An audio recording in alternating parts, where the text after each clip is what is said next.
The people I learned everything from.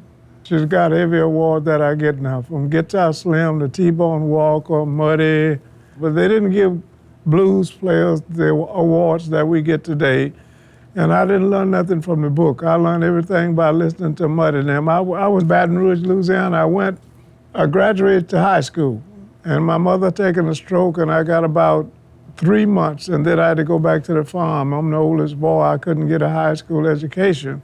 But I did go to the music teacher, and I said, I want to take music. And he said, yeah, okay, I'll get you book one. And I had a 78 on Muddy Waters. I said, I got book one, and I shook it at him. He put it on the turntable. He said, I can't teach you that. I said, well, forget you, then I can't come to your class. I didn't want no book one, man. I want book Muddy.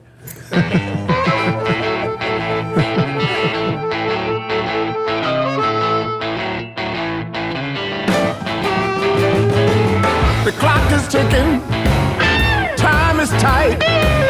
Let's get walking on the wild side of life. Kiss me quick.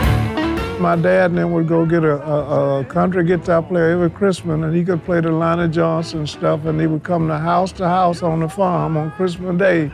And the other kids, if they had enough money to get a toy, they was out there playing with toys, and I would go get his guitar and sit there and try to figure out what he was doing. And I wore my fingers out because I just broke the 2 strings. I learned how to splash them because I couldn't afford to buy another one. And when I moved into Baton Rouge with my oldest sister, a stranger walked by, man, and say, if you had a guitar with all strings on, I believe you would play, because I see you sit on this porch every day with them 2 strings. I said, yes, I guess I would. He said, what are you doing Friday? I said, I'll be sitting here every day around 4 or 5 o'clock. He said, I'll be by. And he come by and say, come on, we're going to get you a new guitar. And you wouldn't believe, man, he took me downtown and bought me a harmony with F-holes and 6 strings on it, and I didn't know how to act. My sister was working at LSU. She came in and said, what the hell is this, a country boy? And the guy was sitting there with a quart of beer, humming, moo, and I would bang. Sound like a bunch of bumblebees because I couldn't play nothing. But anyway, she said, give me some of that beer and let's go out in the country to my dad's house. My dad looked at him and said, ain't you Mitchell? He said, yeah, they grew up as boys together. The one who bought the guitar, and that guitar is in Cleveland now, in the Hall of Fame. Coming up in Louisiana, you would see the late T-Bone Walker, the B.B. King, and the Guitar Slim. Well, I saw B.B. King, and all special effects should have his name on it now because he didn't need it. He could shake his left hand, man, and get all kind of vibrations out of it. And I said, if I ever learn how to play, I want to play like B.B. King. But then up steps Guitar Slim with a big record called Things I Used to Do. They brought him. I said, I got to go see this guy. So when they introduced B.B. King, he walks up on the stage and picks up his guitar and go to playing. So I'm standing at the stage like this, waiting on Guitar Slim. And they said, ladies and gentlemen, Guitar Slim, and all I heard was a guitar. And he came in the door playing, man. I said, well, I want to play like B.B. King, but I'm going to act like Guitar Slim. And he had the Strat, and it was all beat up, man. It was scars. He didn't have a strap. He had a fish line with the guitar hanging on his shoulder. I said, now that's a guy that's playing the hell out of a guitar. That's what they made to be done, played like that. But when I first went to England, there was Beck, Clapton, and Jimmy Page. They didn't believe blues was being played on the Strat till they saw me. And I got that in black and white. They were just saying, man, I didn't know a Strat could play blues. I said, you kidding me, man, it's a guitar. And they all went, I think Rolling Stone about 30 years ago or so put me and Beck on the front page, called us the Strat Cats. I was born to play the guitar, and I got a reputation. You got to be who you are. 20, in my 21, 20, all up to 30, a little over, I was like saying, I better listen to you, Willie Dixon, because you're affiliated with every hit record of Howlin' Wolf, Muddy Waters, and come to find out, I don't know how true that was, but he was taking credit for it. So the chess people would say, let Willie Dixon hear what Buddy's doing. And for an example, I was playing like Extortion to get the amplifier wide open. Every time I went into the chest, they would say, get out of here, don't nobody want to hear that. Then when I went to England in '65, that was Jeff Beck, Clapton, Jimmy Page, and they all went and brought Strats and started using all these amps like Jimi Hendrix used, and Leonard Chess sent Dixon to my house, said, go get Buddy. Because what he been playing, we've been ignoring it, and this thing is bigger than bubblegum now.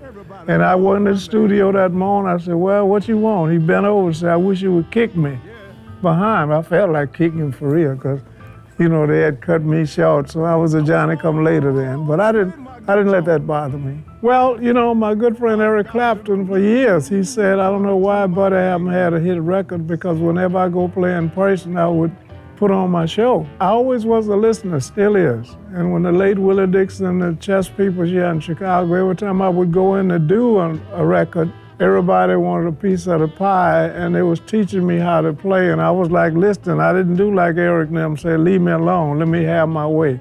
The first time I got a chance to have my way was my biggest record I ever made, called Damn Right I Got the Blues. And that was in London, because that's what Jimi Hendrix had to do. You know, they was laughing at him in New York or wherever he was, and they took him to England, and the British say, bring it on.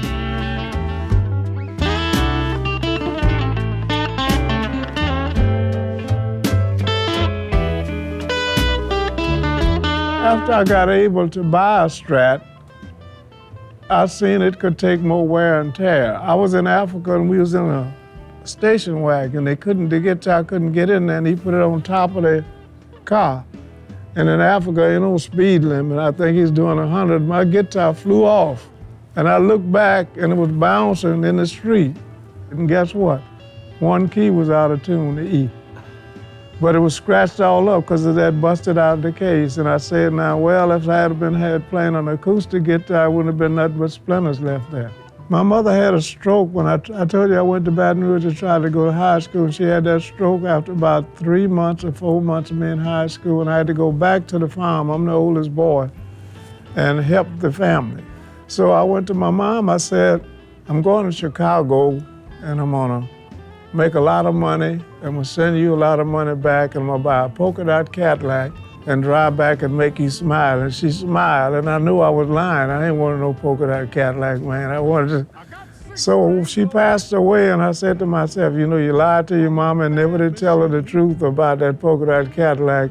What you gonna do? And I said, you know what? I'm gonna see can I get a polka dot guitar just in her honor, because I lied to her. And it took them 20-some years to say they couldn't make a polka dot guitar, and finally got a guy in there said, I can fix it, and he started fixing it. And quietly as it kept, the first NAMM show they had, which was in Nashville, they made 200 and said, I don't think we're gonna get rid of them. They was gone before they got there.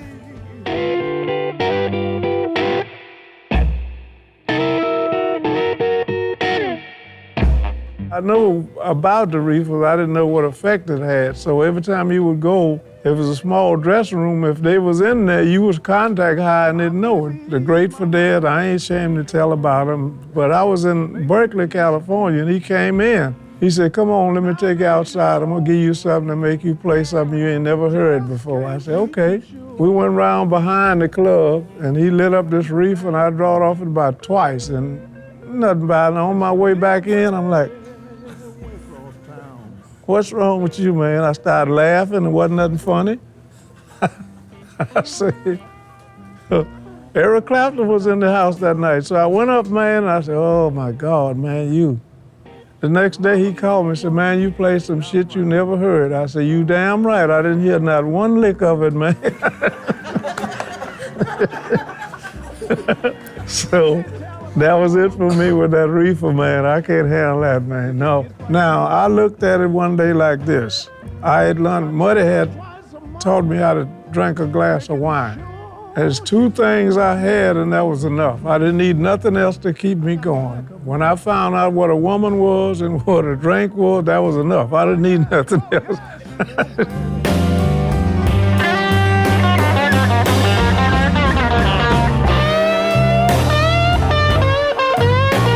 Kids nowadays look for role models, man. I was looking at Muddy, BB, and all of them, what made me want to play. But if I didn't hear that, I was gonna say, who in the hell is Muddy Waters? Who is BB King? Who is T-Bone Walker? The blues music is at an uphill battle. And we don't have many of us left. Last year I worked more days than I'd worked in my life in a year after B.B. King passed, Bobby Bland. We just want that to stay alive. You know, before Muddy and B.B. and all of them passed away, do you know we used to be drinking, man, and say, man, if I leave here before you, don't you let that blues die. And I owe that to those guys, you know, and I'm like saying, okay, if I see somebody young and can probably pick up the pieces and take it on, I'll be more than happy to say, listen to this kid here, because I think he can keep it alive. We got some youngsters that's playing the hell out of it, man, but it worries me because, like I said, it's not exposed. I'm just hoping the blues don't disappear. This may be one of the last clubs. As a matter of fact, I didn't buy this club to make a living out of it. I was trying to keep what Chicago owns, which was the capital of the blues in Muddy Waters in them days. And when I came here 60 years ago, next year, there were so many blues clubs I didn't get a chance to see them all. So they started disappearing, and I said to myself, I'm not going to let it go. I'm going to spend my last dime and put a nice blues club. They flies in here from all over the world to see this club now. As long as I'm alive, and I hope my family keep it alive when I'm gone, because Chicago, man, once had every great blues player in the world here, man, and I know they're looking up at me. They used to tell me before they died, don't you let that blues die if I die before you. And I owe that back to Chicago, because didn't nobody know who in the hell I was when I came here, but when Muddy Water called me up to play, and now he's gone away, I'm here to stay.